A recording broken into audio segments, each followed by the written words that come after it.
Dans la vidéo précédente, nous avons vu comment effectuer des recherches et des tris afin d'interroger une base de données. Nous allons aller plus loin donc pour rechercher des enregistrements en utilisant un nouvel objet donc qui s'appelle les requêtes. Pour information, donc les requêtes permettent de sélectionner des champs dont on recherche les données. Elles permettent de décider l'ordre des champs, d'insérer des critères dans chaque champ et de trier selon chaque champ. Dans le but de pratiquer tout ça, on va créer une requête afin d'obtenir une liste téléphonique qui contienne les informations sur le numéro, le prénom, le nom, l'adresse, le code postal, la localité, le numéro de téléphone. Et on va trier le tout selon le nom de famille. Donc pour cela, on va utiliser le bouton Créer. Dans la partie ici, donc requête, on va aller dans Création de requête. Voilà. Il nous informe ici donc de tables qui sont disponibles. Pour l'instant, il n'y en a qu'une. Donc je prends la table membre. Je peux fermer. Je vais agrandir en cliquant dans le coin inférieur droit la fenêtre afin de lister l'ensemble des informations. Et je vais maintenant les ajouter ici, donc dans la fenêtre en bas, qui contiennent donc les champs qui vont être affichés dans ma requête. Donc je vais avoir besoin de quoi? Bien du numéro.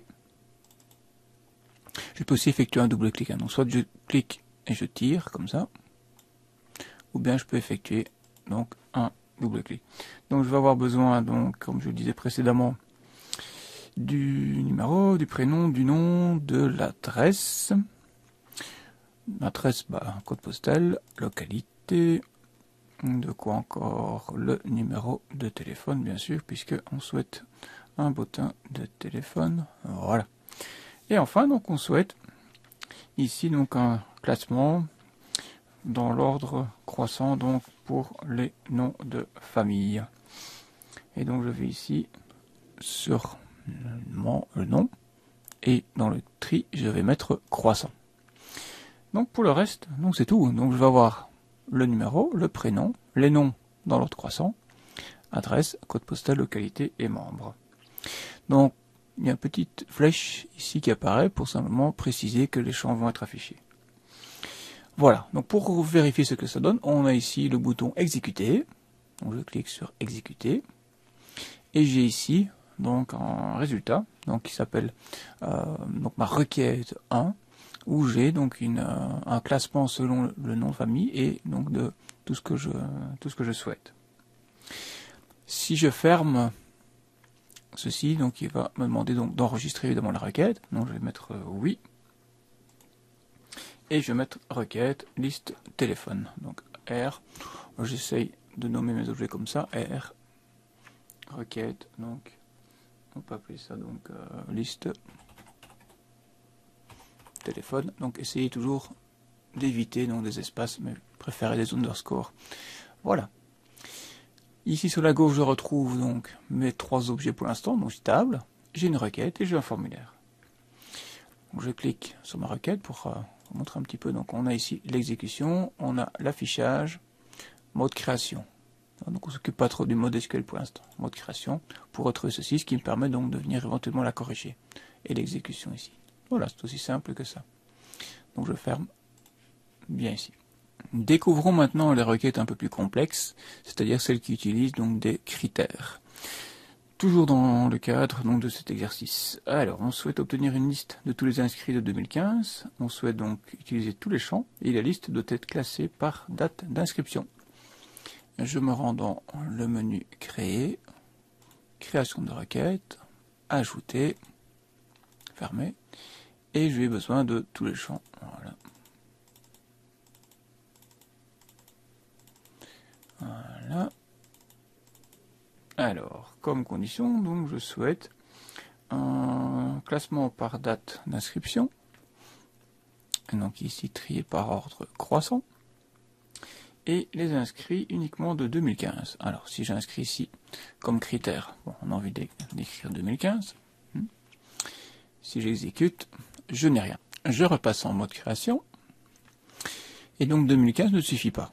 Tout simplement parce que si on remarque bien dans la table, dans le critère d'inscription, on n'a pas que les années, mais il y a également les mois et les jours. Et donc il n'y a rien qui est écrit comme uniquement 2015. Donc ça veut dire qu'il y a toujours des caractères qui précèdent, donc c'est-à-dire des mois, des années. Alors comment est-ce qu'on explique ça à Access? On dit simplement, en utilisant l'astérisque, on dit voilà, avec l'astérisque, ça veut dire prends-moi n'importe quoi avant 2015. Utiliser l'astérisque après ne sert à rien dans ce cas-ci, puisque donc la date se termine par l'année. D'accord? Voilà. Sinon, on aurait pu, dans certains cas, utiliser un astérisque avant. Ça veut dire qu'il peut y avoir des informations donc, qui précèdent, mais aussi des informations qui suivent avec l'astérisque. Donc je fais comme ceci. J'exécute la requête. Et là, je vois que j'ai deux inscriptions. Donc ici en 2015. Je repasse en mode création. Et là, je vois donc la véritable écriture. Hein, donc, on aurait pu écrire ça comme ça. Donc, comme, et puis donc guillemets, astérisque 2015 guillemets. Voilà, donc, simplement, Access est venu transformer pour vous donc l'écriture. Mais vous pouvez écrire directement comme ceci, ou bien laisser l'astérisque 2015. Ça, c'était donc une première requête. On souhaite obtenir la liste des membres classés par localité avec un sous-classement des noms. Donc je vais effacer donc ceci, je vais effacer voilà, l'entrier. Donc une liste des membres classés par localité. Donc cette fois-ci classés par ordre croissant de localité, avec un sous-classement des noms de famille. Alors pour ça, donc il faut d'abord effectuer un classement sur les localités. Donc je dois le déplacer, donc je sélectionne et puis je le déplace avec ma souris. Voilà. Oui, je peux faire ça comme ça. Et alors ensuite, donc je fais un sous-classement donc des noms. Et puis je fais ici un nom par croissant. Et on va voir donc ce que ça donne. Donc j'ai ici un premier classement par localité. Oui, donc on est dans les Bertries, puis Gionville. Et pour les 4 de Bertries, il effectue bien un classement alphabétique, donc sur le nom de famille. Ça va donc? Une des difficultés, souvent on l'oublie, donc c'est quand on a un sous-classement, donc il faut commencer par effectuer le classement général, et puis lancer le sous-classement par la suite. Troisième requête, on souhaite obtenir donc tous les membres dont le nom de famille commence par la lettre F. Donc ici, je peux non trier, je vais remettre localité ici, le nom, voilà, donc tous les membres dont le nom de famille commence par F. Alors je me rends dans nom de famille, dans critères, donc je peux mettre F, et puis donc je vais mettre F, et puis suivi de n'importe quoi par la suite. Donc pour dire ça commence par F. Et j'ai ici donc Frémont et Friedberg qui commencent bien par F. Voilà. Je repasse en mode création, j'efface ceci. Un peu plus compliqué, donc on souhaite obtenir la liste de tous les membres inscrits entre le 1er janvier 2015 et le 31 décembre 2016. Aïe aïe aïe.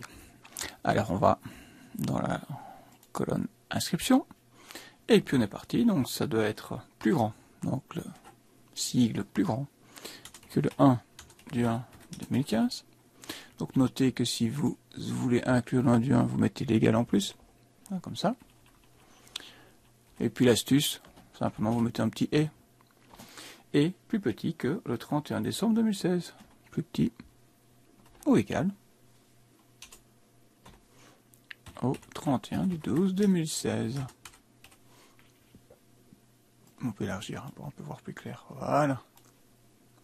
On exécute pour vérifier. Et donc là on a le 1 du 1 2015 inclus, 1 du 1 2016, voilà. Donc les deux du 1 du 1 2015 sont inclus. Si on repasse en mode création et qu'on supprime les égales, donc on va aller voir qu'il y en aura deux en moins. Voilà. Ça, donc c'est un peu plus compliqué, mais finalement, pas trop. Et j'efface donc tout ceci. Voilà. Un double clic ici pour réduire la colonne. Je souhaite obtenir une liste de tous les membres où le mot gare se trouve dans l'adresse. Alors, je vais dans l'adresse, ici, critères, donc si je veux gare. Voilà. Et je suis parti et j'ai rue de la Gare. Je vais quand même aller vérifier, donc dans la table ici. Il n'y en a qu'une, effectivement. Je vais fermer C'est parfait. Je viens effacer, donc gare, ça va, donc astérisque avant et après. Alors, on va utiliser ici un nouveau menu qui s'appelle Toto pour déterminer le nombre de membres, par exemple. Voilà, donc j'efface donc le critère ici. Je vais carrément recréer donc une nouvelle requête, parce que si j'utilise ceci, en cliquant sur ce bouton, donc somme, là-dessus, Toto, donc je vais avoir des regroupements donc sur tous mes champs. Et ce ne sera pas correct, puisque donc il va, si je mets exécuter, il va juste rien me faire finalement. Donc je viens fermer cette requête. Je crée une nouvelle requête, toujours à partir de membres. Je ferme. Et j'ai juste besoin, par exemple, des noms. Peu importe au fait. J'active cette nouvelle fonctionnalité, des totaux, regroupement, et dans les opérations de regroupement, je viens ici choisir, donc non pas une somme. Si j'effectue la somme, qu'est-ce qu'il va faire? Il va effectuer la somme des noms. C'est-à-dire qu'il y aura un message d'erreur, parce qu'il ne sait pas additionner des lettres, ni même faire la moyenne des noms, ni les minimum maximum. Par contre, compte, oui, compte, ça veut dire qu'il va compter. Chaque fois qu'il va rencontrer une nouvelle ligne avec un nom, il va l'additionner. Et c'est ce qui m'intéresse, si je souhaite le nombre de membres. Compte, je vais m'exécuter, et puis me dit bien que j'ai ici donc 6 membres, donc ce qui est, je vais vérifier dans ma table de membres, donc j'en ai bien, donc ici 1, 2, 3, 4, 5, 7, oui, j'en ai bien en tout 6 lignes de membres. Voilà. Petite information au passage, donc vous inquiétez pas, lorsque vous ajoutez, que vous supprimez donc des lignes, Access vient numéroter toujours, et pour lui donc le numéro 6 que j'ai déjà effacé tout à l'heure, donc c'est pas grave, donc il n'existe plus, mais pour lui donc il vient numéroter le numéro 7, donc voilà, c'est sa façon de faire. Voilà. Donc voilà un petit peu donc ce qui clôture cette petite vidéo sur les requêtes. Donc on va donc passer donc à la vidéo suivante qui concerne donc l'impression, puisque quand on a donc une table comme ceci, ce n'est pas très esthétique lorsqu'on veut donc l'imprimer, et donc on va voir qu'il existe un objet spécial dans Access qui s'appelle un état. Donc ici donc on a quelque chose en plus, un état, donc qui permet donc de vraiment mettre en page de façon très très professionnelle. Et voilà, donc à tout de suite pour cette vidéo.